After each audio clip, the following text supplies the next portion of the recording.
ရန်တော့ပျော်ရွှင်မိရမြင်ကျင်နဲ့မြင်ကွင်းလေးဆိုတာလေအရန်ကျင်တဲ့ပီတိဖြစ်တယ်ဟာ ရမ်းပြော့ပါတယ်ဒါလေးပဲရမ်းလည်းကုန်ပြီပါတယ် ရန်ပျော်ပါတယ်အဲ့လိုမျိုးလေးမြင်ရတာပေါ့နော် ပြောပါရဲ့လို့ဝမ်းသာပါရဲ့ရှင် တစ်နှစ်အရွယ်လေးနဲ့ graduation ပုံလေးနဲ့အခုမှမြင်လိုက်တဲ့အတွက်အရန်ပျော်ပါတယ်ဝှေ့လိုက်တဲ့အချိန်မှာပေါ့နော်ဘလို့မှအခက်စားမှုတွေနဲ့မတူဘူးပေါ့နော်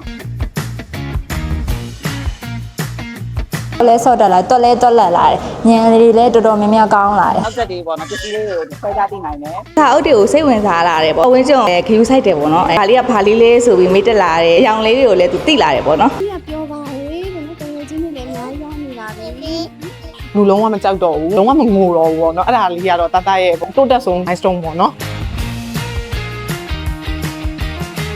ဒီချက်မီချီတင်ပေးတဲ့အတိုင်းပဲအရောက်တော့လဲသူအင်္ဂလိပ်လိုလည်းပြောတယ်တစ်ပတ်လောက်ကြာရင်ဗမာလိုတင်ပေးလိုက်အစားအသောက်ဆိုလဲအเจ้าကပြောတဲ့အတိုင်းရောအိမ်ရောက်ရင်လည်းပြန်ပြီးတော့လုပ်ပေးဖြစ်တယ်ဟုတ် သူစော်တဲ့ဟာတွေ brain train တဲ့ဟာတွေကစားပြရရစားရလေးတွေပြောတင်ပေးရတယ်နော် မှာတော့စာလေးတွေဖတ်ပေးတယ်ပုံမြင်လေးတွေပြောပေးတယ်ပေါ့နော် ဒီချိန်နဲ့တိုင်မင်းပြီးတော့လုပ်ပေးနေပါတယ် ကစားပေးတယ်ရမ်းသိချင်တဲ့ဟာမျိုးလေးဆိုရင်ရှင်းပြဖြစ်တယ်ပေါ့နော်